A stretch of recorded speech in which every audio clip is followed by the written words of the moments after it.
الحمدللہ وکفا وسلام علی عبادہ الذین اصطفى اما بعد فاعوذ باللہ من الشیطان الرجیم بسم اللہ الرحمن الرحیم رب اشرح لی صدری ویسر لی امری واحلل عقدۃ من لسانی یفقہوا قولی۔ السلام علیکم ورحمۃ اللہ وبرکاتہ۔ ناظرین، فہم القرآن پروگرام کے سلسلے میں آج ہم دوسرے پارے کا مطالعہ کریں گے۔ قرآن مجید اللہ سبحانہ وتعالیٰ کی کتاب ہے، ہم سب کی رہنمائی کے لیے بھیجی گئی ہے۔ جو لوگ اس کی طرف رجوع کریں گے وہ سیدھا راستہ پائیں گے۔ اللہ تعالیٰ سے دعا ہے کہ وہ ہمیں اپنی طرف جانے کا صحیح راستہ عطا فرمائے اور ہم قرآن مجید کو اسی طرح سمجھیں جیسے اس کے سمجھنے کا حق ہے، اس کو اسی طرح پڑھیں جیسے اس کو پڑھنے کا حق ہے، حق تلاوتہ ہی۔ پہلے پارے میں ہم نے پڑھا کہ بنی اسرائیل نے جب اللہ سبحانہ وتعالیٰ کی نافرمانی کی اور اپنے اس عہد کو پورا نہیں کیا جو انہوں نے اللہ تعالیٰ کے ساتھ کیا تھا، تو اللہ تعالیٰ نے ان سے دینی امامت لے کر بنی اسماعیل میں نبی اکرم صلی اللہ علیہ وسلم کی طرف منتقل کر دی۔ نبی صلی اللہ علیہ وسلم نے مکہ میں اپنی دعوت کا آغاز کیا۔ 13 سال کے بعد جب مکہ والوں نے آپ کو بہت تنگ کیا تو اللہ کے حکم سے آپ نے مدینہ کی طرف ہجرت کی۔ مدینہ آنے کے بعد آپ نے تقریباً 16-17 ماہ بیت المقدس کی طرف منہ کر کے نمازیں ادا کی۔ آپ کے ساتھ آپ کے صحابہ بھی اسی طرف منہ کر کے نماز ادا کرتے رہے۔ چونکہ اول روز سے جب کعبہ تعمیر ہوا تھا تو یہ بات سب کو معلوم تھی، جانی پہچانی تھی کہ آخری نبی کا قبلہ بیت اللہ شریف ہوگا۔ چنانچہ تقریباً 17 ماہ کے بعد یہ حکم آ گیا۔ اس حکم کے آنے کی دیر تھی کہ ہر طرف سے چیمہ گوئیاں ہونے لگیں۔ اس پر اللہ سبحانہ وتعالیٰ فرماتے ہیں سَيَقُولُ السُّفَهَاءُ مِنَ النَّاسِ مَا وَلَّاهُمْ عَنْ قِبْلَتِهِمُ الَّتِي كَانُوا عَلَيْهَا قُلْ لِلَّهِ الْمَشْرِقُ وَالْمَغْرِبُ يَهْدِي مَن يَشَاءُ إِلَى صِرَاطٍ مُسْتَقِيمٍ۔ نادان لوگ ضرور کہیں گے انہیں کیا ہوا کہ پہلے یہ جس قبلے کی طرف رخ کر کے نماز پڑھتے تھے اس سے یکا یک پھر گئے، یعنی انہوں نے اپنا رخ بیت اللہ کی طرف کر لیا۔ اے نبی صلی اللہ علیہ وسلم، ان سے کہیے مشرق اور مغرب سب اللہ کے ہیں، اللہ جسے چاہتا ہے سیدھی راہ دکھا دیتا ہے۔ یعنی اصل مقدس سمت وہی ہے جسے اللہ سبحانہ وتعالیٰ مقدس قرار دے، ہاں وہ بیت المقدس ہو یا خانہ کعبہ ہو۔ اصل بات اللہ تعالیٰ کا حکم ہے۔ اللہ کے حکم ہی سے آپ صلی اللہ علیہ وسلم بیت المقدس کی طرف منہ کر رہے تھے جو حضرت سلیمان علیہ السلام کے زمانے سے مسلمانوں کا قبلہ چلا آ رہا تھا، اور اب اللہ ہی کے حکم سے خانہ کعبہ کی طرف آپ نے رخ فرمایا۔ اس پر کسی کو بھی اعتراض کی گنجائش نہیں ہونی چاہیے۔ قبلہ یا کعبہ دراصل مسلمانوں کو منظم کرنے کے لیے ہے، وہ عبادت کے لیے نہیں، یعنی وہ اصل میں مظہر عبادت ہے، عبادت کا ایک سمبل ہے کہ اس کی طرف رخ کیا جاتا ہے، اس کو نہیں پوجا جاتا، اس کی عبادت نہیں کی جاتی، اس لیے کسی کو اس پر اعتراض ہونا نہیں چاہیے تھا۔ لیکن اللہ سبحانہ وتعالیٰ نے نبی صلی اللہ علیہ وسلم کو اور آپ کے ساتھیوں کو تسلی دی کہ اعتراض کرنے والے خود دراصل نادان ہیں، ناسمجھ ہیں، اس لیے وہ ایسی باتیں کر رہے ہیں۔ اصل بات تو یہ ہے کہ مشرق و مغرب سب اللہ کا ہے، اور اسی طرح تو ہم نے تمہیں ایک امت وسط بنایا ہے، یعنی امت محمد صلی اللہ علیہ وسلم کو، اور وسط کا معنی یہاں بہترین امت، معتدل امت۔ کیوں یہ اعزاز کیوں بخشا؟ لِتَكُونُوا شُهَدَاءَ عَلَى النَّاسِ، تاکہ تم دنیا کے لوگوں پر گواہ ہو، ان کے سامنے حق کا پیغام رکھو۔ وَيَكُونَ الرَّسُولُ عَلَيْكُمْ شَهِيدًا، اور رسول تم پر گواہ ہو۔ وَمَا جَعَلْنَا الْقِبْلَةَ الَّتِي كُنْتَ عَلَيْهَا إِلَّا لِنَعْلَمَ مَن يَتَّبِعُ الرَّسُولَ مِمَّن يَنقَلِبُ عَلَى عَقِبَيْهِ، پہلے جس طرف تم رخ کرتے تھے اس کو تو ہم نے صرف یہ دیکھنے کے لیے قبلہ مقرر کیا تھا، یعنی بیت المقدس کو، کہ کون رسول کی پیروی کرتا ہے۔ یعنی اس میں مسلمانوں کا ایک امتحان تھا کہ مکہ سے آنے کے بعد خانہ کعبہ کو چھوڑ کر وہ بیت المقدس کی طرف رخ کر رہے تھے، اور کون الٹا پھر جاتا ہے، یعنی کون پروفٹ کی، نبی صلی اللہ علیہ وسلم کی پیروی نہیں کرتا اور اپنی مرضی کرتا ہے۔ یہ معاملہ تھا تو بڑا سخت، مگر ان لوگوں کے لیے کچھ بھی نہیں سخت تھا جو اللہ کی ہدایت سے فیض یاب تھے۔ اس پر کچھ لوگوں کو یہ خیال بھی آیا اور ان کے دل میں یہ وسوسے بھی ڈالے گئے کہ کہیں ایسا نہ ہو کہ جو لوگ بیت المقدس کی طرف منہ کر کے نماز پڑھتے رہے اور وہ اب دنیا میں بھی نہیں رہے، یا جو رہے بھی ان کی نمازیں شاید قبول نہ ہوئی ہوں، کیونکہ اب آخری قبلہ خانہ کعبہ کو مقرر کیا جا رہا ہے۔ تو اس پر اللہ تعالیٰ فرماتے ہیں وَمَا كَانَ اللَّهُ لِيُضِيعَ إِيمَانَكُمْ، اللہ تعالیٰ ایسا نہیں کہ تمہارے ایمان کو ضائع کر دے۔ یہاں ایمان سے مراد نماز ہے، اس سے نماز کی اہمیت کا بھی پتہ چلتا ہے۔ اللہ تعالیٰ نے یہاں صلاۃ کا لفظ استعمال نہیں کیا بلکہ ایمان کا کیا، کیونکہ جو شخص نماز ادا نہیں کرتا اس کا دراصل ایمان کمزور ہوتا ہے، وہ اس کے ایمان کے لیے خطرناک ہوتا ہے۔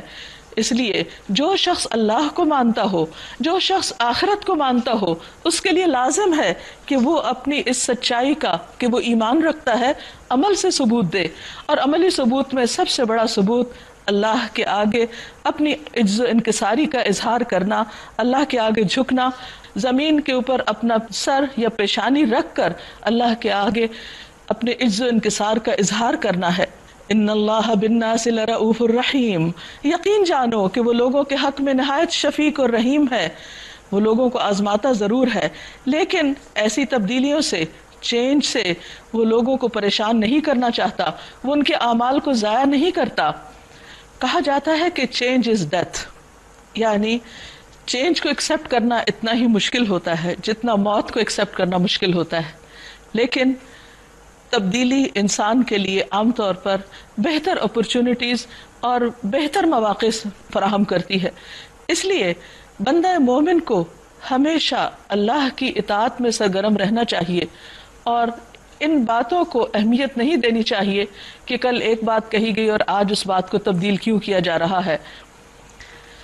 پھر فرمایا قد نرى تقلب وجهك في السماء، یہ آپ کے منہ کا بار بار آسمان کی طرف اٹھنا ہم دیکھ رہے ہیں، ہم اسی قبلے کی طرف آپ کو پھیر دیتے ہیں جسے آپ پسند کرتے ہیں۔ نبی صلی اللہ علیہ وسلم سے خطاب ہے، کیونکہ آپ کو بھی انتظار تھا کہ قبلے کی تبدیلی کا حکم آئے۔ تو مسجد حرام کی طرف رخ پھیر دو، اب جہاں کہیں تم ہو اسی کی طرف منہ کر کے نماز پڑھا کرو۔ یہ لوگ جنہیں کتاب دی گئی تھی خوب جانتے ہیں کہ تحویل قبلہ کا یہ حکم ان کے رب ہی کی طرف سے ہے، یعنی ان کو معلوم تھا، تمام پیغمبروں نے یہ بات اپنی قوموں کو بتائی تھی کہ آخری نبی کا قبلہ خانہ کعبہ ہوگا، اور برحق ہے، مگر اس کے باوجود جو کچھ یہ کر رہے ہیں اللہ اس سے غافل نہیں ہے۔ تم ان اہل کتاب کے پاس خواہ کوئی نشانی لاؤ، ممکن نہیں کہ یہ تمہارے قبلے کی پیروی کرنے لگیں، اور نہ تمہارے لیے یہ ممکن ہے کہ ان کے قبلے کی پیروی کرو، اور ان میں سے کوئی گروہ بھی دوسرے کے قبلے کی پیروی کے لیے تیار نہیں ہے۔ اور اگر تم نے اس علم کے بعد جو تمہارے پاس آ چکا ہے ان کی خواہشات کی پیروی کی تو یقیناً تمہارا شمار ظالموں میں ہوگا۔ یعنی نبی صلی اللہ علیہ وسلم ایسا کرنے والے نہیں تھے۔ آپ کو خطاب کر کے باقی سب کو سمجھایا جا رہا ہے کہ علم کے آنے کے بعد انسان کو پھر اس کی پیروی کرنی چاہیے، اپنے دل کی مرضی نہیں۔ الذین آتیناہم الکتاب یعرفونہ کما یعرفون ابناءہم، جن لوگوں کو ہم نے کتاب دی ہے وہ اس کو ایسے پہچانتے ہیں جیسے اپنی اولاد کو پہچانتے ہیں، یعنی اتنا زیادہ حقیقت کا علم رکھتے ہیں۔ مگر ان میں سے ایک گروہ جانتے بوجھتے حق کو چھپا رہا ہے۔ یہ قطعی ایک امر حق ہے، سچی بات ہے، تمہارے رب کی طرف سے ہے، لہٰذا اس کے متعلق تم ہرگز کسی شک میں نہ پڑو۔ وَلِكُلٍّ وِجْهَةٌ هُوَ مُوَلِّيهَا فَاسْتَبِقُوا الْخَيْرَاتِ، ہر ایک کے لیے ایک رخ ہے جس کی طرف وہ مڑتا ہے، یعنی ہر شخص کی زندگی میں ایک سینٹر آف لائف ہوتا ہے جس کی طرف انسان پلٹ پلٹ کر جاتا ہے، ایک مرکز محبت ہوتا ہے، ایک ایسا نقطہ ہوتا ہے کہ جس کی طرف انسان ہمیشہ رجوع کرتا ہے، اور اہل ایمان کے اندر ان کے دلوں میں وہ مرکز محبت وہ اللہ کا گھر ہے جس کی طرف وہ بار بار پلٹ کر جاتے ہیں، دن میں کئی بار اس کی طرف رخ کر کے نماز ادا کرتے ہیں۔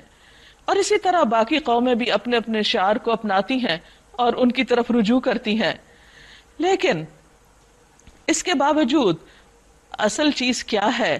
فاستبقوا الخیرات، نیکیوں میں سبقت کرو، نیکیوں میں آگے بڑھو، یعنی سمبلز امپورٹنٹ ہیں مگر ان سے زیادہ امپورٹنٹ اللہ تعالیٰ کی رضا ہے، اللہ کو خوش کرنا ہے، اور مومن کی توجہ اسی پر رہنی چاہیے۔ ظاہری چیزوں کی اپنی جگہ اہمیت، لیکن کسی بھی چیز کی اسپرٹ اور اس کی روح اور اس کے مقصد سے غافل نہیں ہونا چاہیے۔ فاستبقوا الخیرات، اور وہ مقصد کیا ہے ہم سب کا کہ ہم خیر اور بھلائی کے کاموں میں آگے بڑھیں، دوڑ لگائیں۔ اینما تکونوا یأتی بکم اللہ جمیعا، تم جہاں بھی ہوگے اللہ تمہیں پالے گا، اس کی قدرت سے کوئی چیز باہر نہیں ہے۔ تمہارا گزر جس مقام سے بھی ہو وہیں سے اپنا رخ نماز کے وقت مسجد حرام کی طرف پھیر دو۔ اب یہ حکم ہم سب کے لیے ہے کہ ہم دنیا میں کہیں بھی ٹریول کر رہے ہوں، کہیں پر بھی ہوں، کسی ملک، شہر، گاؤں، دیہات میں، زمین کے اوپر، فضا میں، زمین کے نیچے، کہیں بھی نماز کے وقت ہمارا رخ، چہرہ مسجد الحرام کی طرف ہی ہونا چاہیے، قبلہ اسی کو بنانا چاہیے، یعنی اللہ کے گھر کو، کیونکہ یہ تمہارے رب کا بالکل برحق فیصلہ ہے۔ اور آپ دیکھیے کہ اس طرح سارے مسلمان دنیا بھر میں دن میں 5 مرتبہ ایک طرح سے ان کے اندر یونٹی پیدا ہو جاتی ہے، وہ اکٹھے ہو جاتے ہیں اس ایک مقصد کے لیے۔ اور اللہ تم لوگوں کے اعمال سے بے خبر نہیں، اور جہاں سے بھی تمہارا گزر ہو، یعنی راستہ چلتے ہوئے بھی اپنا رخ مسجد حرام ہی کی طرف پھیرا کرو یا نماز میں، اور جہاں بھی تم ہو اسی کی طرف منہ کر کے نماز پڑھو، تاکہ لوگوں کو تمہارے خلاف کوئی حجت نہ ملے، یعنی کوئی یہ نہ کہے کہ یہ کیسے لوگ ہیں، کبھی کسی طرف رخ کرتے ہیں اور کبھی کسی طرف۔ یہاں اس بات کو بھی دیکھیے کہ کسی بھی چیز کا تعلق اگر اس کے نیوکلیس کے ساتھ ہے، جیسے ایک سیل کا یا ایک ایٹم کا، تو اس کی زندگی برقرار رہتی ہے، اور اگر وہ ہل جائے، وہ اپنی جگہ چھوڑ جائے، وہ ٹوٹ جائے، تو ہر چیز بکھر کر رہ جاتی ہے۔ قبلہ ایک ایسی چیز ہے کہ جب سب مسلمانوں کے درمیان اتحاد اور یونٹی پیدا کرنے کا ذریعہ ہے۔ ہاں جو ظالم ہیں ان کی زبان کسی حال میں بند نہ ہوگی۔ فلا تخشوہم واخشونی، تو تم ان سے نہ ڈرو بلکہ مجھ سے ڈرو۔ اور یہ ایک عام حکم ہے زندگی کے سارے معاملات میں، انسان کچھ بھی کر رہا ہو تو وہ کام اس کو لوگوں کے ڈر سے نہیں کرنا چاہیے، اللہ کے ڈر سے کرنا چاہیے، کیونکہ جو شخص اللہ سے ڈرتا ہے اللہ تعالیٰ اس کے لیے کافی ہو جاتا ہے۔ حدیث میں آتا ہے نبی صلی اللہ علیہ وسلم نے فرمایا 3 نیکیاں نجات دینے والی ہیں، یعنی جس شخص کے اندر 3 خوبیاں ہوں گی وہ کامیاب ہو جائے گا۔ خلوت و جلوت میں اللہ کی خشیت، ہر حال میں لوگوں کے سامنے ہو یا تنہائی میں اللہ ہی کا ڈر۔ فقر اور غنا میں میانہ روی، اعتدال کا راستہ، اور غضب اور رضا میں عدل، انصاف، یعنی کسی بھی حال میں۔ پھر اسی طرح آپ صلی اللہ علیہ وسلم نے فرمایا لوگوں کی ہیبت تم میں سے کسی کو حق بات کہنے سے نہ روکے جبکہ وہ خود اسے دیکھ لے یا مشاہدہ کر لے یا سن لے، یعنی جب سچی بات معلوم ہو جائے تو پھر لوگوں سے نہیں ڈرنا چاہیے، حق بات ہی کرنی چاہیے۔ وَلِأُتِمَّ نِعْمَتِي عَلَيْكُمْ، اور تاکہ میں اپنی نعمت تم پر تمام کر دوں، وَلَعَلَّكُمْ تَهْتَدُونَ، اور تاکہ تم ہدایت پا جاؤ۔ اسی طرح جیسے ہم نے تم میں ایک رسول بھیجا جو تمہی میں سے ہے، یتلو علیکم آیاتنا، تم پر ہماری آیات پڑھتا ہے، ویزکیکم، اور تمہارا تزکیہ کرتا ہے، ویعلمکم الکتاب والحکمہ، اور تم کو کتاب و حکمت کی تعلیم دیتا ہے، ویعلمکم ما لم تکونوا تعلمون، اور تمہیں وہ سکھاتا ہے جو تم جانتے نہ تھے، یعنی جن چیزوں، جن حقائق اور جن سچائیوں کے بارے میں تم ناواقف تھے وہ رسول اللہ صلی اللہ علیہ وسلم نے تمہیں آ کر اچھی طرح بتا دیں۔ اس لیے اللہ تعالیٰ کی اس نعمت پر اللہ کے شکر گزار ہو جاؤ۔ فاذکرونی اذکرکم واشکروا لی ولا تکفرون، بس تم مجھے یاد کرو میں تمہیں یاد رکھوں گا، اور تم میرا شکر ادا کرتے رہو اور میری ناشکری نہ کرو۔ نبی صلی اللہ علیہ وسلم نے فرمایا، اللہ تبارک و تعالیٰ فرماتے ہیں اے ابن آدم، جب تم اکیلے میں میرا ذکر کرتے ہو تو میں اکیلے میں تمہارا ذکر کرتا ہوں، اور جب تم میرا مجلس میں ذکر کرتے ہو تو میں تمہارا ذکر اس سے بہتر مجلس میں کرتا ہوں جس میں تم میرا ذکر کرتے ہو۔ اس لیے ہمیں ہر حال میں لوگوں کے بیچ میں بھی اور اکیلے بھی اللہ تعالیٰ کو یاد کرتے رہنا چاہیے۔ اسی طرح ایک اور حدیث میں آتا ہے رسول اللہ صلی اللہ علیہ وسلم نے فرمایا تم لوگ اللہ کی عظمت کا جو ذکر کرتے ہو، یعنی سبحان اللہ، لا الہ الا اللہ اور الحمدللہ کے الفاظ کہتے ہو، وہ عرش کے ارد گرد چکر لگاتے رہتے ہیں. یعنی جب ہم یہاں سے ذکر کرتے ہیں تو وہ ذکر اوپر چڑھتا ہے اور عرش کے ارد گرد چکر لگاتے ہیں. ان کی ایسی بھن بھناہٹ ہوتی ہے جیسے شہد کی مکھیوں کی بھن بھناہٹ. وہ اپنے کہنے والے کا یعنی ذکر کرنے والے کا اللہ کے دربار میں ذکر کرتے ہیں. کیا تم نہیں چاہتے کہ اللہ کے دربار میں تمہارا ذکر ہوتا رہے؟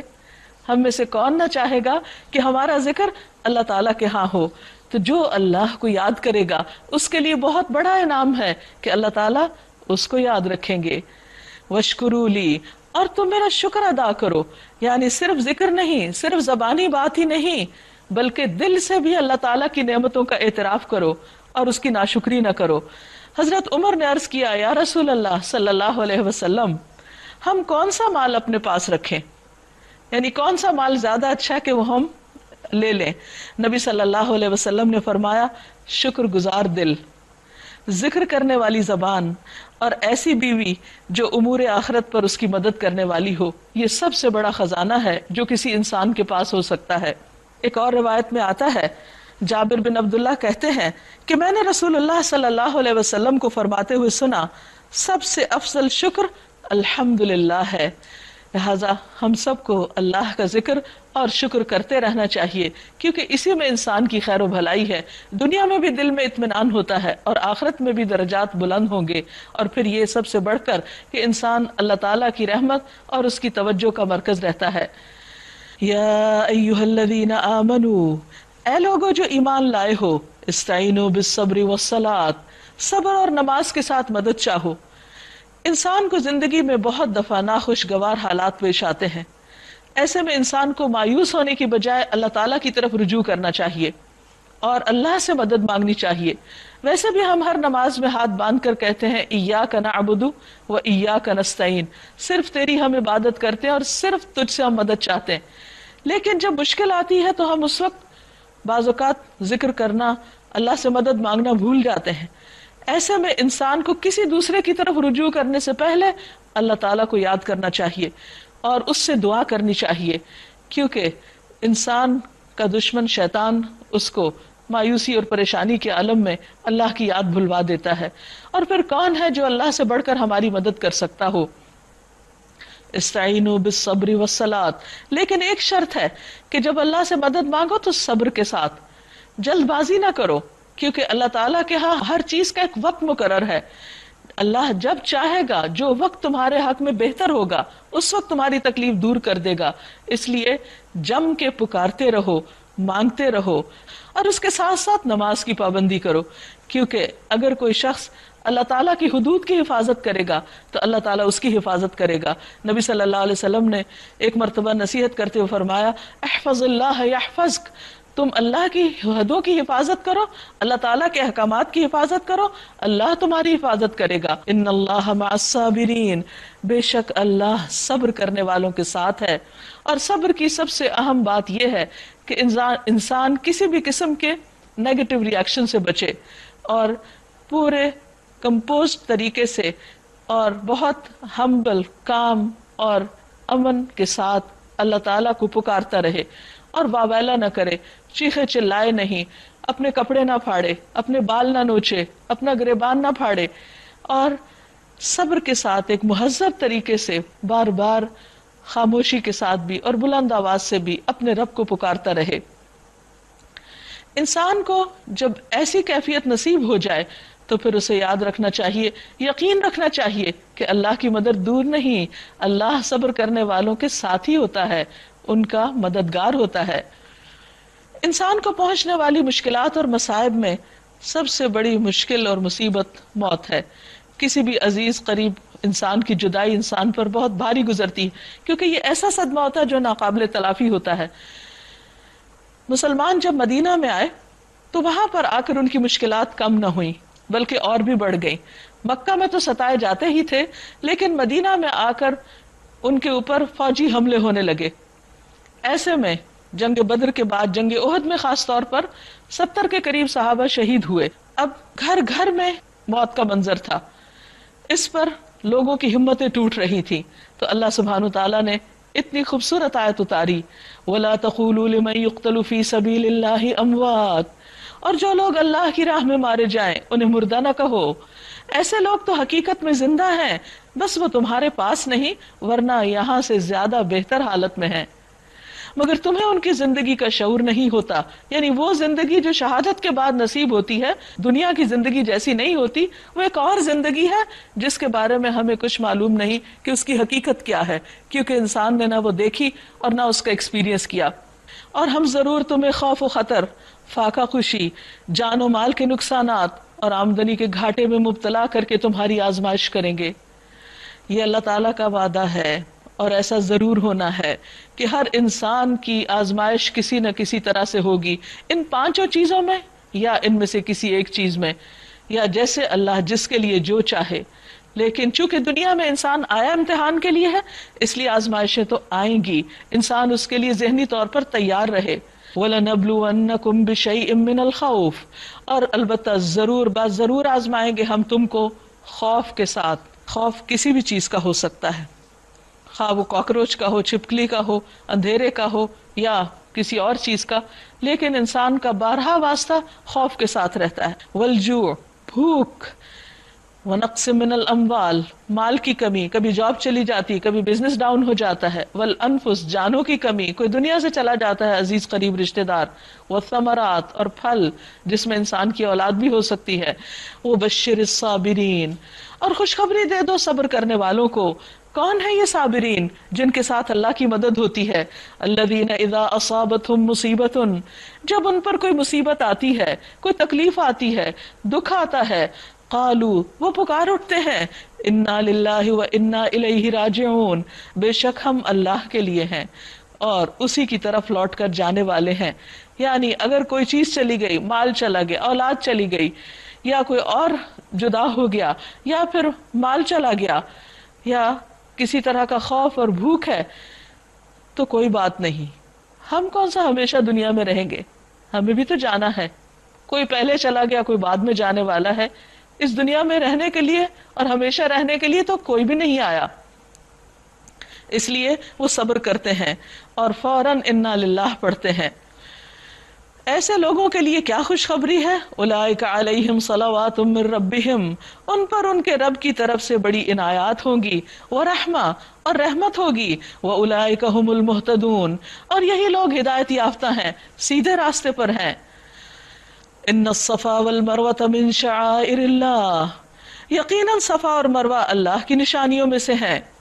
صفا و مروہ وہ مقام ہے جہاں حضرت ہاجرہ نے اپنے بچے کے لیے پانی کی تلاش میں دوڑ لگائی تھی، کبھی ایک پہاڑی پر، کبھی دوسری پہاڑی پر۔ وہ انتہائی مشکل وقت میں تنہا خاتون اس ویران جگہ پر صرف ایک دودھ پیتے بچے کے ساتھ موجود تھیں اور پانی کی تلاش میں دوڑ رہی تھیں، لیکن کس قدر وہ صابر خاتون تھیں۔ جب انہوں نے اللہ کی خاطر صبر کیا تو اللہ تعالیٰ نے اس جگہ کو اپنی نشانی قرار دے دیا۔ فمن حج البیت او اعتمر فلا جناح علیہ ان یطوف بہما، لہذا جو شخص بیت اللہ کا حج یا عمرہ کرے اس کے لیے گناہ کی کوئی بات نہیں کہ وہ ان دونوں پہاڑیوں کے درمیان سعی کرے، اور جو برضا و رغبت کوئی بھلائی کا کام کرے گا اللہ کو اس کا علم ہے اور وہ اس کی قدر کرنے والا ہے۔ پھر فرمایا ان الذین یکتمون ما انزلنا من البینات والہدی، جو لوگ ہماری نازل کی ہوئی روشن تعلیمات اور ہدایات کو چھپاتے ہیں، حالانکہ ہم انہیں سب انسانوں کی رہنمائی کے لیے اپنی کتاب میں بیان کر چکے ہیں، یقین جانو کہ اللہ بھی ان پر لعنت کرتا ہے، تمام لعنت کرنے والے بھی ان پہ لعنت بھیجتے ہیں۔ یعنی ایسے لوگ اللہ کی رحمت سے محروم ہیں جنہوں نے حق کو چھپایا ہوا ہے، جو لوگوں کو سیدھی راہ نہیں بتاتے، حالانکہ وہ خود جانتے ہیں کہ صحیح اور غلط کیا ہے۔ البتہ جو اس سے باز آ جائیں اور اپنی اصلاح کر لیں اور جو کچھ چھپاتے تھے اسے بیان کرنے لگیں، ان کو میں معاف کر دوں گا، اور میں بڑا درگزر کرنے والا اور رحم کرنے والا ہوں۔ جن لوگوں نے کفر کا رویہ اختیار کیا اور کفر ہی کی حالت میں جان دی، ان پر اللہ اور فرشتوں اور تمام انسانوں کی لعنت ہے، اسی حالت میں وہ ہمیشہ رہیں گے، نہ ان کی سزا میں تخفیف ہوگی اور نہ پھر کوئی دوسری مہلت ان کو دی جائے گی۔ وَإِلَٰهُكُمْ إِلَٰهٌ وَاحِدٌ، تمہارا الہ برحق بس ایک ہی ہے، لا الہ الا ہو، اس کے سوا کوئی الہ نہیں، الرحمن بہت مہربان، الرحیم بار بار رحم فرمانے والا ہے۔ اس رب کو پہچاننے کے لیے، اپنے الہ کو جاننے کے لیے کیا کرو؟ اس کی بنائی ہوئی چیزوں پر غور و فکر کرو، اس کی نشانیوں کو دیکھو۔ اور وہ کیا ہے؟ جو لوگ عقل سے کام لیتے ہیں ان کے لیے آسمانوں اور زمین کی ساخت میں، رات اور دن کے ایک دوسرے کے پیچھے آنے میں، ان کشتیوں میں جو انسان کے نفع کی چیزیں لیے ہوئے دریاؤں اور سمندروں میں چلتی پھرتی ہیں، بارش کے اس پانی میں جسے اللہ اوپر سے برساتا ہے، پھر اس کے ذریعے سے زندگی بخشتا ہے، اور اپنے اسی انتظام کی بدولت زمین میں ہر قسم کی جاندار مخلوق کو پھیلاتا ہے، یعنی زندگی وجود میں آتی ہے اس پانی کے ذریعے، ہواؤں کی گردش میں اور ان بادلوں میں جو آسمان اور زمین کے درمیان مسخر کر دیے گئے ہیں، بے شمار نشانیاں ہیں۔ لیکن ان ساری نشانیوں کو دیکھ کر جان کر بھی بعض لوگوں کا حال کیا ہے؟ وَمِنَ النَّاسِ مَن يَتَّخِذُ مِن دُونِ اللَّهِ أَندَادًا، اللہ نے انداد بنانے سے منع کیا تھا، لیکن کچھ لوگ پھر بھی ان ساری نشانیوں کو دیکھ کر ایسے ہیں جو اللہ کے سوا دوسروں کو اس کا ہمسر اور مد مقابل بناتے ہیں۔ جنہوں نے کچھ بھی نہیں بنایا، جو کچھ بھی نہیں کر رہے، انہیں خدا کا مقام دے دیتے ہیں، انہیں الہ بنا دیتے ہیں، حالانکہ اس بات کو تو عقل بھی نہیں مانتی۔ وہ ان سے ایسی محبت کرتے ہیں جیسی محبت اللہ سے کرنی چاہیے، حالانکہ ایمان رکھنے والے لوگ سب سے بڑھ کر اللہ کو محبوب رکھتے ہیں۔ کاش جو کچھ عذاب کو سامنے دیکھ کر انہیں سوجنے والا ہے وہ آج ہی سوج جائے کہ ساری طاقتیں اور سارے اختیارات اللہ ہی کے قبضے میں ہیں، اور یہ کہ اللہ سزا دینے میں بہت سخت ہے۔ جب وہ سزا دے گا اس وقت کیفیت یہ ہوگی کہ وہ پیشوا اور رہنما جن کی دنیا میں پیروی کی گئی تھی، یعنی انہیں الہ کا ایک طرح سے درجہ دے دیا گیا تھا کہ اللہ کی بات چھوڑ کر ان کی بات مانی جاتی تھی، وہ اپنے پیروکاروں سے بے تعلقی ظاہر کریں گے، وہاں جا کر وہ اپنے فالوورز کو ڈسکارڈ کر دیں گے اور ان کو ریجیکٹ کر دیں گے، مگر سزا پا کر رہیں گے، اور ان کے سارے اسباب کا سلسلہ کٹ جائے گا، کوئی رشتہ داری باقی نہ رہے گی۔ اور وہ لوگ جو دنیا میں ان کی پیروی کرتے تھے وہ کہیں گے کاش ہمیں ایک بار پھر موقع مل جائے تو جس طرح آج یہ ہم سے بیزاری ظاہر کر رہے ہیں ہم ان سے بیزار ہو کر دکھا دیتے۔ یوں اللہ ان لوگوں کے وہ اعمال جو یہ دنیا میں کر رہے ہیں ان کے سامنے اس طرح لائے گا کہ یہ حسرتوں اور پشیمانیوں کے ساتھ ہاتھ ملتے رہیں گے، مگر آگ سے نکلنے کی کوئی راہ نہ پائیں گے۔ اب یہاں سے اللہ سبحانہ وتعالیٰ اگلی آیات سے تمام انسانوں کو اور خاص طور پر اہل ایمان کو کچھ ہدایات دیتے ہیں۔ سب سے پہلا سبق کیا ہے کہ اپنے رب کو پہچانو، اس پر ایمان لاؤ، آخرت کو مانو، اور ایمان کے تقاضے پورے کرنے کے بعد پھر اللہ تعالیٰ نے جو احکامات دیے ہیں ان کو مانو، اس کی تعلیمات پر عمل کرو۔ اب دیکھیں گے ہم کہ کیا کیا احکامات ملتے ہیں۔ یا ایھا الناس کلوا مما فی الارض حلالا طیبا، کھانا پینا انسان کی ضرورت ہوتا ہے، کوئی بھی شخص کھائے پیے بغیر زندہ نہیں رہتا، اس لیے پہلا حکم کھانے پینے کے بارے میں کہ اپنی غذا ٹھیک کر لو، حلال اور طیب کھاؤ۔ لوگوں زمین میں جو حلال اور پاک چیزیں ہیں انہیں کھاؤ۔ ہمارے دین میں صحیح غذا کھانا بھی عبادت ہے، اور غلط غذا کھا کر اپنے آپ کو نقصان دینا یہ قابل مواخذہ ہے، کیونکہ اللہ تعالیٰ نے انسان کو ایک اچھا صحت مند جسم دیا ہے، لیکن جب انسان کی غذا درست نہیں ہوتی تو جسم عام طور پر بیمار رہتا ہے۔ اس لیے صحیح طور پر اللہ کی عبادت کے لیے ضروری ہے کہ انسان حلال کھائے، پاکیزہ کھائے، اور شیطان کے بتائے ہوئے راستوں پر نہ چلو، وہ تمہارا کھلا دشمن ہے، تمہیں بدی اور فحش کا حکم دیتا ہے، اور یہ سکھاتا ہے کہ تم اللہ کے نام پر وہ باتیں کہو جن کا تمہیں علم نہیں ہے کہ وہ اللہ نے دی ہوئی ہیں۔ ان سے جب کہا جاتا ہے کہ اللہ نے جو احکام نازل کیے ہیں ان کی پیروی کرو، یعنی اللہ تعالیٰ کے حکم کی پیروی کرو، تو جواب دیتے ہیں کہ ہم تو اسی طریقے کی پیروی کریں گے جس پر ہم نے اپنے باپ دادا کو پایا ہے۔ یعنی بہت سے لوگوں کے سامنے جب دین کی بات کی جاتی ہے تو کہتے ہیں ہمارے ہاں ایسا نہیں ہوتا، ہمارے آباء و اجداد ایسا نہیں کرتے، حالانکہ آباء و اجداد کا طریقہ کوئی دلیل نہیں ہے۔ ہم سب کے لیے ہدایت کا معیار کیا ہے؟ کتاب و سنت، جو اللہ تعالیٰ نے اتارا اور جو نبی صلی اللہ علیہ وسلم نے ہمیں کر کے دکھایا، ہم سے اس کے بارے میں پوچھا جائے گا، باپ دادا کیا کرتے تھے اس کے بارے میں ہم سے سوال نہیں کیا جائے گا۔ پیچھے بھی ہم نے پڑھا کہ تلک امۃ قد خلت لہا ما کسبت ولکم ما کسبتم، وہ ایک امت تھی گزر چکی، ان کے لیے وہ جو انہوں نے کام کیے اور تمہارے لیے وہ جو تم کر رہے ہو۔ تو ہر شخص اپنے اعمال کا ذمہ دار ہے، باپ دادا کے اعمال حجت نہیں۔ پھر اللہ تعالیٰ فرماتے ہیں اچھا اگر ان کے باپ دادا نے عقل سے کچھ بھی کام نہ لیا ہو اور راہ راست نہ پائی ہو تو کیا پھر بھی یہ انہی کی پیروی کیے چلے جائیں گے؟ یہ لوگ جنہوں نے خدا کے بتائے ہوئے طریقے پر چلنے سے انکار کر دیا ہے، ان کی حالت بالکل ایسی ہے جیسے چرواہا جانوروں کو پکارتا ہے، وہ ہانک پکار کی صدا کے سوا کچھ نہیں سنتے، یعنی انہیں سمجھ کچھ نہیں آتا، بس ایک آواز آ رہی ہوتی ہے۔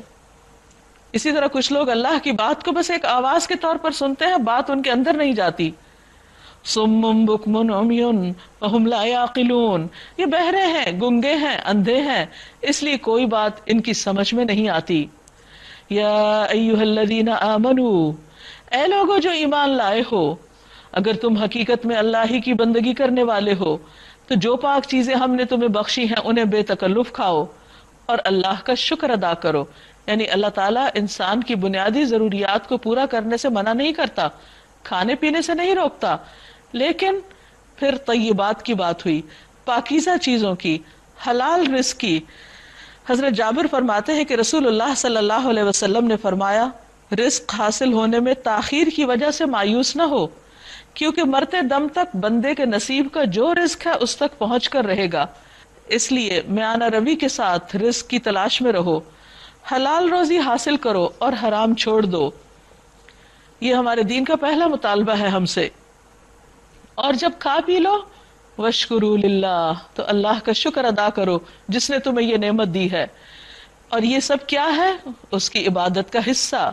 ان کنتم ایاہ تعبدون، اگر تم اسی کی عبادت کرتے ہو، جو ہم ہر روز کہتے ہیں دن میں کئی بار، ایاک نعبد و ایاک نستعین، اگر واقعی اس کی عبادت کرتے ہو تو پھر کھاؤ پیو اور شکر ادا کرو، یہ سراسر عبادت ہے۔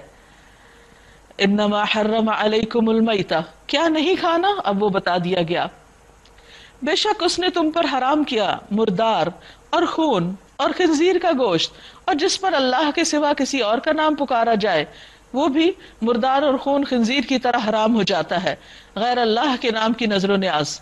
ہاں جو شخص مجبوری کی حالت میں ہو وہ ان میں سے کوئی چیز کھا لے بغیر اس کے کہ وہ قانون شکنی کا ارادہ رکھتا ہو یا حد سے تجاوز کرے تو اس پر کچھ گناہ نہیں، اللہ بخشنے والا اور رحم کرنے والا ہے۔ حق یہ ہے کہ جو لوگ ان احکام کو چھپاتے ہیں جو اللہ نے اپنی کتاب میں نازل کیے ہیں اور تھوڑے سے دنیاوی فائدوں پر انہیں بھیٹ چڑھاتے ہیں، وہ دراصل اپنے پیٹ آگ سے بھر رہے ہیں۔ قیامت کے روز اللہ ان سے ہرگز بات نہ کرے گا، نہ انہیں پاکیزہ ٹھہرائے گا، اور ان کے لیے دردناک سزا ہے۔ یہ وہ لوگ ہیں جنہوں نے ہدایت کے بدلے گمراہی خریدی اور مغفرت کے بدلے عذاب مول لیا۔ کیسا عجیب ہے ان کا حوصلہ کہ جہنم کا عذاب برداشت کرنے کے لیے تیار ہیں۔ یہ سب کچھ اس وجہ سے ہوا کہ اللہ نے تو ٹھیک ٹھیک حق کے مطابق کتاب نازل کی تھی، مگر جن لوگوں نے کتاب میں اختلافات نکالے وہ اپنے جھگڑوں میں حق سے بہت دور نکل گئے ہیں۔ نیکی یہ نہیں کہ تم نے اپنے چہرے مشرق کی طرف کر لیے یا مغرب کی طرف کر لیے، بلکہ نیکی یہ ہے کہ آدمی اللہ کو اور یوم آخر اور ملائکہ کو اور اللہ کی نازل کی ہوئی کتاب اور اس کے پیغمبر کو دل سے مانے۔ لیس البر ان تولوا وجوہکم قبل المشرق والمغرب ولکن البر من آمن باللہ والیوم الآخر والملائکة والکتاب والنبیین وآت المال على حبہ ذوی القربى والیتامى والمساکین وابن السبیل۔ نیکی کیا ہے کہ اللہ کی محبت میں اپنا دل پسند مال رشتہ داروں اور یتیموں، مسکینوں اور مسافروں پر، مدد کے لیے ہاتھ پھیلانے والوں پر اور غلاموں کی رہائی پر خرچ کرے، یعنی انسان اللہ کے راستے میں مال خرچ کرنے والا ہو، کسی پر احسان نہیں جتائے بلکہ اللہ کی محبت میں یہ کام کرے، نماز قائم کرے اور زکوٰۃ دے۔ اور نیک لوگ وہ ہیں جب عہد کریں تو اسے وفا کریں، تنگی اور مصیبت کے وقت میں اور جنگ میں صبر کریں، یہی سچے لوگ ہیں اور یہی متقی ہیں۔ اے لوگو جو ایمان لائے ہو، تمہارے لیے قتل کے مقدموں میں قصاص کا حکم لکھ دیا گیا ہے۔ قصاص کہتے ہیں خون کے بدلے کو، یعنی اس آدمی کے ساتھ جس نے قتل کیا وہی کیا جائے جو اس نے دوسرے کے ساتھ کیا ہے. آزاد آدمی نے قتل کیا ہو تو اس آزاد ہی سے بدلہ لیا جائے. غلام قاتل ہو تو وہ غلام ہی قتل کیا جائے. عورت اس جرم کی مرتکب ہو تو اس عورت ہی سے قصاص لیا جائے. ہاں اگر کسی قاتل کے ساتھ اس کا بھائی کچھ نرمی کرنے کے لیے تیار ہو تو معروف طریقے کے مطابق خون بہا کا تسویہ ہونا چاہیے. اور قاتل کو لازم ہے کہ راستی کے ساتھ خون بہا ادا کر دے. یہ تمہارے رب کی طرف سے تخفیف اور رحمت ہے. اس پر بھی جو زیادتی کرے اس کے لیے دردناک سزا ہے. عقل رکھنے والو تمہارے لیے قصاص میں زندگی ہے. امید ہے کہ تم اس کی خلاف ورزی سے پرہیز کرو گے. قصاص میں زندگی، ہاں جب کوئی شخص کسی کی جان لے اگر بدلے میں اس کی جان لے لی جائے تو دوسروں کو سخت عبرت ہوگی. اور پھر کوئی بھی شخص کسی کی جان لینے سے پرہیز کرے گا 100 دفعہ سوچے گا کہ اگر میں نے کسی پہ ہاتھ اٹھایا تو یہی سلوک میرے ساتھ کیا جائے گا. اس طرح اللہ تعالیٰ فرماتے ہیں کہ مت گھبراؤ بدلہ لینے سے، کیونکہ بدلہ لینے سے مزید جانیں بچ جائیں گی. اور اگر تم نے ایسا نہیں کیا تو پھر نتیجہ ہم سب دیکھتے ہیں کہ انسان کا خون کتنا ارزاں ہو چکا ہے. تم پر فرض کیا گیا کہ جب تم میں سے کسی کی موت کا وقت آئے اور وہ اپنے پیچھے مال چھوڑ رہا ہو تو والدین اور رشتہ داروں کے لیے معروف طریقے سے وصیت کرے. وصیت ایک ایسا حق ہے کہ جو لوگ قانونی وارث نہ ہوں تو اللہ سبحانہ تعالیٰ نے ان کو وصیت کے ذریعے حق دلوایا ہے ان کی ضروریات پوری کرنے کے لیے. اور وصیت صرف 1/3 میں ہو سکتی ہے اور وصیت وارثوں کے لیے نہیں ہوا کرتی. یہ ان لوگوں کے لیے جو وارثوں کے علاوہ ہوتے ہیں. یہ حق ہے متقی لوگوں پر. پھر جنہوں نے وصیت سنی اور بعد میں اسے بدل ڈالا تو اس کا گناہ ان بدلنے والوں پر ہوگا. یعنی وصیت کے مطابق ہی فیصلے ہونے چاہیے، اپنی مرضی سے اس کو تبدیل نہیں کیا جا سکتا. اللہ سب کچھ سنتا اور جانتا ہے. البتہ جس کو یہ اندیشہ ہو کہ وصیت کرنے والے نے نادانستہ یا قصداً حق تلفی کی ہے اور پھر معاملے سے تعلق رکھنے والوں کے درمیان وہ اصلاح کرے تو اس پر کچھ گناہ نہیں. یعنی وصیت کرنے والا اگر کوئی غلطی کر رہا ہے تو اس سے روکا جا سکتا ہے. ان اللہ غفور الرحیم، بے شک اللہ غفور الرحیم ہے. یا ایھا الذین آمنوا کتب علیکم الصیام کما کتب علی الذین من قبلکم لعلکم تتقون. اے لوگو جو ایمان لائے ہو، تم پر روزے فرض کر دیے گئے ہیں جس طرح تم سے پہلے انبیاء کے پیروکاروں پر فرض کیے گئے. اس سے توقع ہے کہ تمہارے اندر تقوی پیدا ہوگا. یعنی روزے کی عبادت کا مقصد لوگوں کو بھوکا پیاسا رکھنا نہیں ہے. اس کا مقصد یہ ہے کہ ان کے اندر اس بھوک پیاس کی وجہ سے سیلف ریئلائزیشن ہو، ان کے اندر خود احتسابی کا ایک جذبہ پیدا ہو، ان کے اندر تقوی کی کیفیت پیدا ہو. اور جس کے اندر تقوی خدا خوفی آ جائے وہ بہت سے گناہوں سے بچ جاتا ہے. ایام معدودات، گنتی کے چند دن ہیں، گنتے گنتے گزر جاتے ہیں. اگر تم میں سے کوئی بیمار ہو یا سفر پر ہو تو دوسرے دنوں میں اتنی ہی تعداد پوری کر لے. اور جو لوگ روزہ رکھنے کی قدرت رکھتے ہوں پھر نہ رکھیں تو وہ فدیہ دیں. یہ شروع میں حکم تھا، بعد میں منسوخ کر دیا گیا. ایک روزے کا فدیہ ایک مسکین کو کھانا کھلانا ہے. اور جو اپنی خوشی سے کچھ زیادہ بھلائی کرے تو یہ اسی کے لیے بہتر ہے. لیکن اگر تم سمجھو تو تمہارے حق میں اچھا یہی ہے کہ روزہ رکھو. یعنی چھوٹی موٹی بات پر روزہ چھوڑنا نہیں چاہیے، کیونکہ ایک دن کا روزہ جو انسان اللہ کی خاطر رکھتا ہے، اللہ کے راستے میں رکھتا ہے، وہ انسان کو جہنم سے 70 سال دور کر دیتا ہے. شہر رمضان الذی انزل فیہ القرآن، رمضان وہ مہینہ ہے جس میں قرآن اتارا گیا. ھدی للناس، سارے انسانوں کی ہدایت کے لیے، صرف مسلمانوں کے لیے نہیں. وبینات من الہدی والفرقان، اور اس میں روشن نشانیاں ہیں ہدایت کی اور حق و باطل کا فرق کرنے والی ہے یہ کتاب. تو جو کوئی تم میں سے اس مہینے کو پائے اسے چاہیے کہ روزہ رکھے، مگر جو مریض ہو یا مسافر ہو تو وہ دوسرے دنوں سے گنتی پوری کر لے. اللہ تمہارے لیے آسانی چاہتا ہے اور وہ تمہارے لیے تنگی نہیں چاہتا. یعنی سفر کی حالت میں روزہ یا بیماری کی حالت میں روزہ تکلیف کا باعث ہو سکتا ہے، تو اللہ تعالیٰ نے سہولت دے دی، رخصت دے دی. یہی اس دین کی خوبصورتی ہے. اور تاکہ تم گنتی پوری کرو، یعنی جتنے دن روزہ چھوڑو بعد میں پورا رکھو. اور تاکہ تم اللہ کی بڑائی بیان کرو اس پر جو اس نے ہدایت تم کو عطا کی، اور تاکہ تم شکر گزار بن جاؤ. کیونکہ انسان کو جب ہدایت ملتی ہے اور انسان کو اللہ تعالیٰ کی طرف سے رخصتیں ملتی ہیں تو انسان کے اندر ایک خاص قسم کی کیفیت پیدا ہوتی ہے جس میں اللہ کی بڑائی کا احساس بھی ہوتا ہے اور دوسری طرف شکر گزاری بھی ہوتی، کیونکہ انسان جہاں اللہ تعالیٰ کے احکامات پر عمل کرنے کو انجوائے کرتا ہے وہاں اس کی رخصت پر بھی خوش ہوتا ہے. وَإِذَا سَأَلَكَ عِبَادِي عَنِّي فَإِنِّي قَرِيبٌ، اور میرے بندے اگر تم سے میرے بارے میں پوچھیں تو ان کو بتا دو کہ بے شک میں قریب ہوں. اللہ اپنے بندے کے بہت قریب ہے. قرآن مجید میں آتا ہے نحن اقرب الیہ من حبل الورید، ہم شہ رگ سے بھی زیادہ اس کے قریب ہیں. اجیب دعوت الداعی اذا دعان، میں جواب دیتا ہوں پکارنے والے کی پکار کا جب بھی وہ مجھے پکارتا ہے.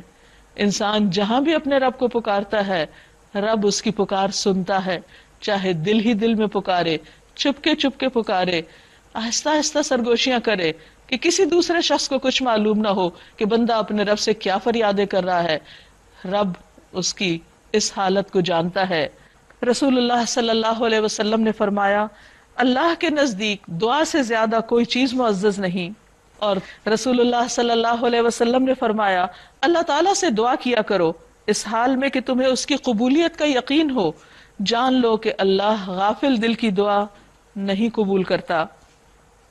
اور آپ صلی اللہ علیہ وسلم نے فرمایا لوگوں میں سے عاجز وہ ہے جو دعا کرنے میں عاجز ہے، لیکن جو شخص یہ چاہتا ہے کہ اس کی دعا قبول کی جائے تو وہ کیا کرے، فَلْيَسْتَجِيبُوا لِي، انہیں چاہیے کہ وہ بھی میری بات مانے، یعنی اللہ کی اطاعت کرے، فرما برداری کے کام کرے. وَلْيُؤْمِنُوا بِي، اور چاہیے کہ مجھ پر ایمان لائیں. لَعَلَّهُمْ يَرْشُدُونَ، شاید کہ وہ راہ راست پالیں. أُحِلَّ لَكُمْ لَيْلَةَ الصِّيَامِ الرَّفَثُ إِلَى نِسَائِكُمْ، روزے کی حالت میں دن میں تو بیوی کے پاس جانے کی اجازت نہیں، لیکن فرمایا تمہارے لیے روزوں کے زمانے میں راتوں کو اپنی بیویوں کے پاس جانا حلال کر دیا گیا ہے. وہ تمہارے لیے لباس ہیں اور تم ان کے لیے لباس ہو. وہ تمہارا ستر تم ان کا ستر.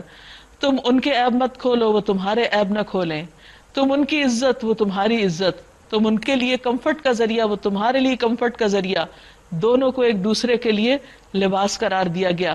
جس طرح لباس اور جسم ساتھ ساتھ ہوتا ہے ایسے ہی شوہر اور بیوی کا تعلق ہونا چاہیے کہ ان کے درمیان کوئی اجنبیت نہ ہو، ان کے درمیان کوئی ایسی فیلنگ نہ ہو کہ جس میں ایک دوسرے کے ساتھ نفرت پائی جاتی ہو، بلکہ دونوں ایک دوسرے سے بہترین انڈرسٹینڈنگ رکھنے والے ہوں. یہ لباس کہہ کر اللہ سبحانہ تعالیٰ نے اس رشتے کو بہت ہی خوبصورت انداز میں بیان کر دیا. اب یہ انسان کا کام ہے کہ وہ غور کرتا رہے کہ لباس سے انسان کو کیسے کیسے فائدے حاصل ہوتے ہیں، لیکن دونوں ایک دوسرے کے رازدار ہیں. وہ ان رازوں کو کھولیں نہیں، وہ ایک دوسرے کو رسوا نہ کریں، وہ ایک دوسرے کے لیے کیئرنگ ہوں، لونگ ہوں. علم اللہ انکم کنتم تختانون انفسکم، اللہ کو معلوم ہو گیا کہ تم لوگ چپ کے اپنے آپ سے خیانت کر رہے تھے. یعنی جب تک واضح حکم نہیں تھا تو لوگ شک کے ساتھ یہ تعلق قائم کرتے تھے، مگر اس نے تمہارا قصور معاف کر دیا اور تم سے درگزر فرمایا. اب تم اپنی بیویوں کے ساتھ شب باشی کرو اور جو لطف اللہ نے تمہارے لیے حلال کر دیا، جائز کر دیا، اسے حاصل کرو. نیز راتوں کو کھاؤ پیو، یعنی روزہ دن کا ہوتا ہے رات کا نہیں، یہاں تک کہ سیاہی شب کی دھاری سے سفید صبح کی دھاری تمہیں نمایاں نظر آ جائے.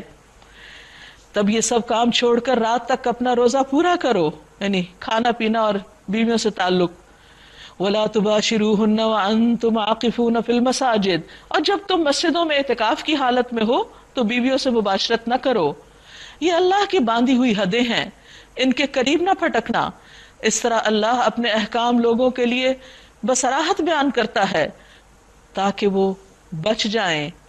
وَلَا تَأْكُلُوا أَمْوَالَكُمْ بَيْنَكُمْ بِالْبَاطِلِ، اور تم لوگ نہ تو آپس میں ایک دوسرے کے مال ناروا طریقے سے کھاؤ اور نہ حاکموں کے آگے ان کو اس غرض کے لیے پیش کرو، یعنی رشوت دے کر، کہ تمہیں دوسروں کے مال کا کوئی حصہ ظالمانہ طریقے سے کھانے کا موقع مل جائے. یعنی اس طریقے سے فیصلوں کو مت بدلواؤ عدالتوں میں کہ تم غاصبانہ طور پر اوروں کی پراپرٹیز پر قبضہ کر پاؤ. جب انسان روزہ رکھتا ہے تو اللہ کے حکم سے حلال چھوڑ دیتا ہے تو اس کے لیے اجازت نہیں کہ پھر وہ حرام رزق کی طرف بڑھے. یا حرام طریقے سے، غلط طریقے سے، باطل طریقے سے دوسروں کا مال ہتھیائے۔ یسألونک عن الأہلہ، لوگ تم سے چاند کے بارے میں پوچھتے ہیں کہ یہ کیا ہے، کبھی گھٹتا ہے کبھی بڑھتا ہے۔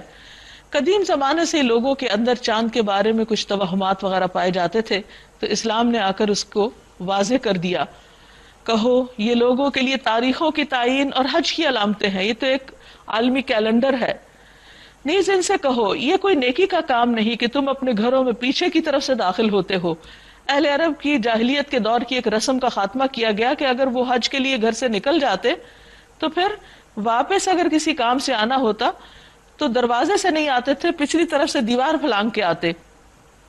تو فرمایا کہ یہ کوئی نیکی کا کام نہیں۔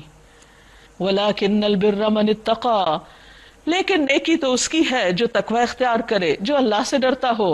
وَأْتُوا الْبُيُوتَ مِنْ أَبْوَابِهَا، اور گھروں کو ان کے دروازوں سے آؤ، یعنی کسی بھی کام کو کرنے کے لیے رائٹ اپروچ، اچھا کام، اچھا طریقہ۔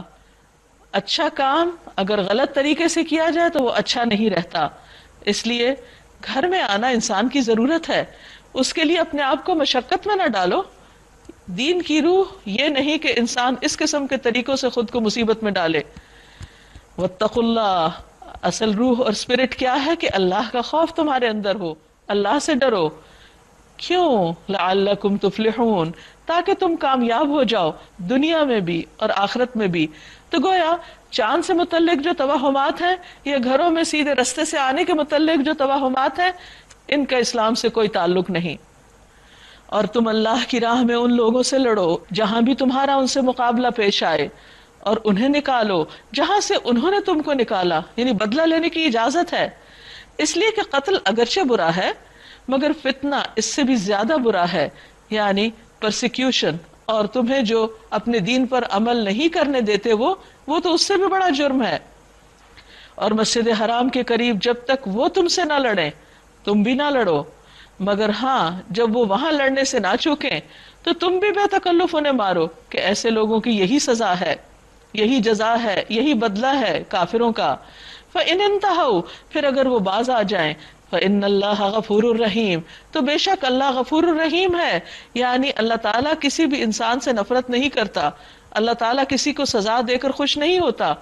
اگر کوئی شخص ظلم اور زیادتی چھوڑ دے، ڈینائل کی روش چھوڑ دے، تو اللہ تعالیٰ اس پر بھی مہربان ہو جاتا ہے۔ حدیث میں آتا ہے التائب من الذنب کمن لا ذنب لہ، گناہ سے توبہ کر لینے والا ایسا ہے جیسے اس نے کبھی گناہ کیا ہی نہ ہو، خواہ کسی کا گناہ اور قصور کتنا بھی بڑا کیوں نہ ہو، اللہ تعالیٰ معاف کرنے والا ہے۔ تم ان سے لڑتے رہو یہاں تک کہ فتنہ باقی نہ رہے اور دین اللہ کے لیے ہو جائے، یعنی جنگ کا اصل مقصد فتنہ ختم کرنا ہے۔ پھر اگر وہ باز آ جائیں تو سمجھ لو کہ ظالموں کے سوا کسی اور پر دست درازی روا نہیں۔ ماہ حرام کا بدلہ ماہ حرام ہی ہے اور تمام حرمتوں کا لحاظ برابری کے ساتھ ہوگا، لہٰذا جو تم پر دست درازی کرے تم بھی اسی طرح اس پر دست درازی کرو، البتہ اللہ سے ڈرتے رہو اور یہ جان رکھو کہ اللہ انہی لوگوں کے ساتھ ہے جو تقوی اختیار کرتے ہیں۔ اور اللہ کی راہ میں خرچ کرو اور اپنے ہاتھوں کو ہلاکت میں نہ ڈالو، احسان کا طریقہ اختیار کرو کہ اللہ محسنوں کو پسند کرتا ہے، ان سے محبت رکھتا ہے، یعنی دوسروں کے ساتھ ہمیشہ خیر و بھلائی کی روش اختیار کرو۔ وَأَتِمُّ الْحَجَّ وَالْعُمْرَةَ لِلَّهِ، اور حج اور عمرہ اللہ کے لیے پورا کرو۔ عربوں کے ہاں دور جاہلیت میں حج و عمرہ ایک رسم بن گئی تھی کہ لوگ بس ایک میلے کی طرح ہر سال چل پڑتے، اور اس میں کوئی روح نہ رہی تھی، کوئی اللہ کا ڈر، تقوی، عبادت کی کوئی روح باقی نہیں رہی تھی، صرف ایک ہالیڈیز کی طرح، ایک ویکیشن لینے کی طرح کا ایک سین بن گیا تھا، جیسے آج کل بھی بعض اوقات دیکھنے میں آتا ہے۔ تو یہاں اللہ تعالیٰ فرماتے ہیں کہ جس کو حج اور عمرے کا موقع ملے وہ اپنی اس عبادت کو دکھاوے کا ذریعہ نہ بنائے، کسی اور مقصد کے لیے نہ کرے بلکہ اپنے رب کی رضا کے لیے کرے۔ پھر اگر تم کہیں گر جاؤ تو جو قربانی میسر آئے اللہ کی جناب میں پیش کرو، یعنی اگر تم نے نیت کر لی، احرام باندھ لیا لیکن پہنچ نہیں پائے اور احرام کھولنا پڑا تو پھر دم دے دو، اور اپنے سر نہ مونڈو جب تک کہ قربانی اپنی جگہ نہ پہنچ جائے، مگر جو شخص بیمار ہو یا جس کے سر میں کوئی تکلیف ہو اور اس بنا پر اپنا سر منڈوا لے تو اسے چاہیے کہ فدیے کے طور پر روزے رکھے یا صدقہ دے یا قربانی کرے. پھر اگر تمہیں امن نصیب ہو جائے اور تم حج سے پہلے ہی مکہ پہنچ جاؤ تو جو شخص تم میں سے حج کا زمانہ آنے تک عمرے کا فائدہ اٹھائے وہ حسب مقدور قربانی دے، اور اگر قربانی میسر نہ ہو تو 3 روزے حج کے زمانے میں اور 7 گھر پہنچ کر، اس طرح پورے 10 روزے رکھے. یہ رعایت ان لوگوں کے لیے ہے جن کے گھر بار مسجد حرام کے قریب نہ ہو. واتقوا اللہ، اور اللہ سے ڈرو اور جان لو بے شک اللہ سخت سزا دینے والا ہے، یعنی اس کی حرمتوں کو پامال نہ کرو. الحج اشہر معلومات، حج کے مہینے سب کو معلوم ہیں. فمن فرض فیہن الحج، تو جو شخص ان مہینوں میں حج کی نیت کرے، فلا رفث ولا فسوق ولا جدال فی الحج، تو اسے چاہیے کہ حج کے دوران میں نہ کوئی شہوانی فعل، نہ کوئی بد عملی اور نہ کوئی لڑائی جھگڑے کی بات. وما تفعلوا من خیر یعلمہ اللہ، اور جو بھی تم کوئی نیکی کا کام کرو گے اللہ اس کو جانتا ہے. یعنی حج کے دوران یہ تو بتا دیا کہ یہ اور یہ کام نہیں کرنے. اب سوال یہ پیدا ہوتا ہے کہ کرنا پھر کیا ہے؟ فرمایا جو بھی نیکی کرو گے اللہ اس کو جانتا ہے. نیکی کی مختلف شکلیں تو تمہیں معلوم ہیں، ان میں سے ہر شخص اپنی حیثیت کو دیکھے، اپنے حالات کو دیکھے اور جو وہ کر سکتا ہے وہ کرے. وَتَزَوَّدُوا فَإِنَّ خَيْرَ الزَّادِ التَّقْوَى، اور زاد راہ لے لو اور بہترین زاد راہ تقوی ہے.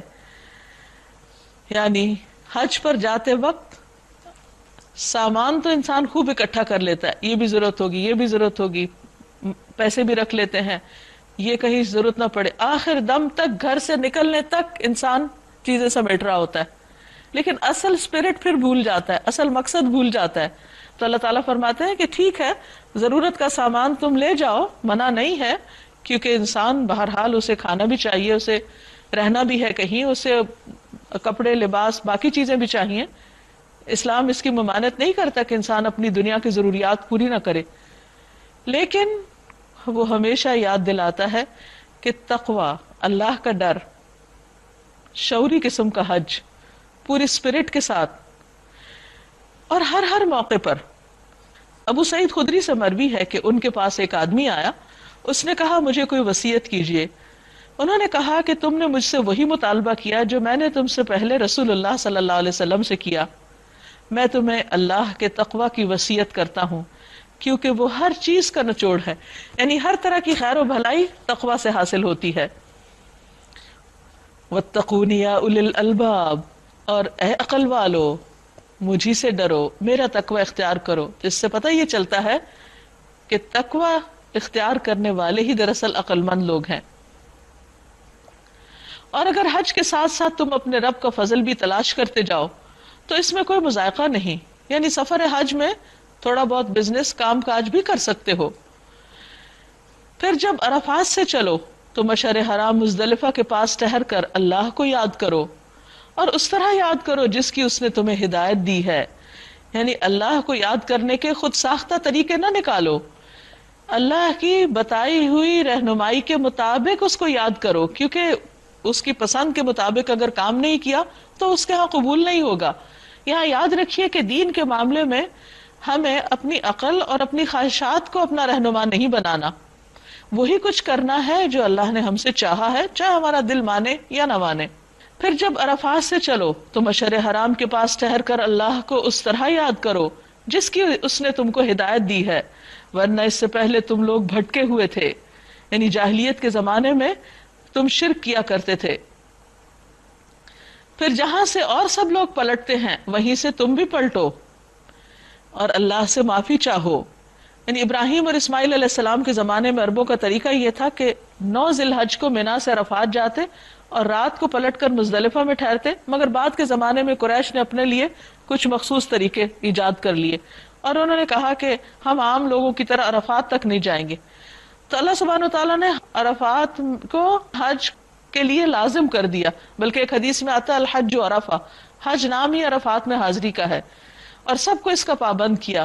یعنی وہاں پر کسی کو ایکسیپشنلی کچھ چیزوں سے ایگزامپٹ نہیں کیا گیا کہ لوگ اپنی منمانی سے جو چاہیں کریں. حج ایک ریچول بھی ہے اور اس کے سارے طور طریقے اسی طرح ادا کرنے کی ضرورت ہے جیسے کہا گیا ہے، تبھی فرض ادا ہوتا ہے.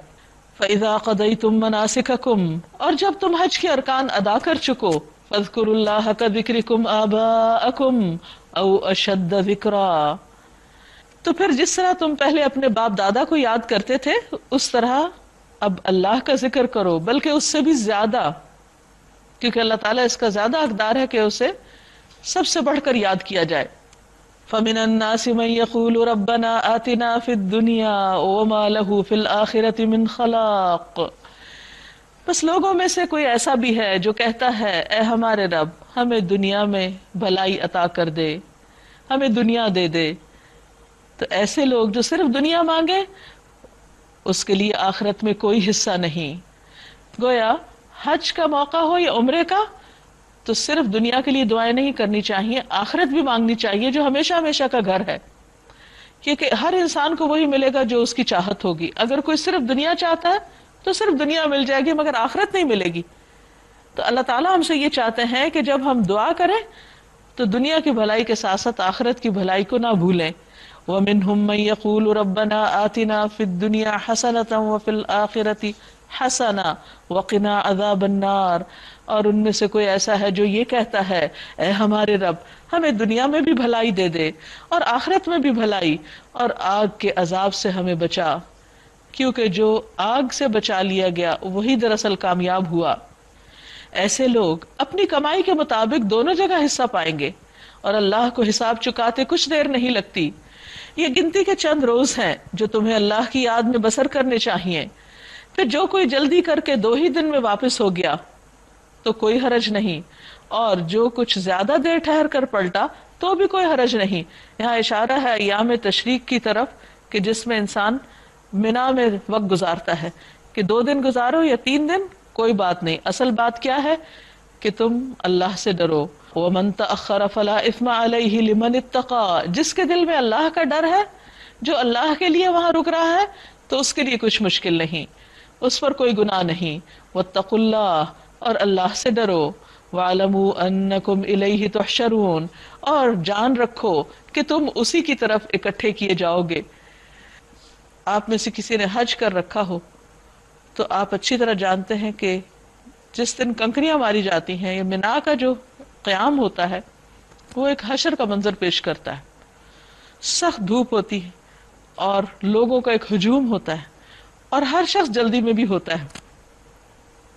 تو یہاں پر اللہ تعالیٰ موقع کی مناسبت سے ہمیں آخرت کی یاد دلاتے ہیں کہ جان لو تم اسی کی طرف اکٹھے کیے جاؤ گے جیسے آج اس کی خاطر یہاں اکٹھے ہو۔ وَمِنَ النَّاسِ مَن يَعْجِبُكَ قَوْلُهُ فِي الْحَيَاةِ الدُّنْيَا، انسانوں میں کوئی تو ایسا ہے جس کی باتیں دنیا کی زندگی میں تمہیں بہت بھلی معلوم ہوتی ہیں۔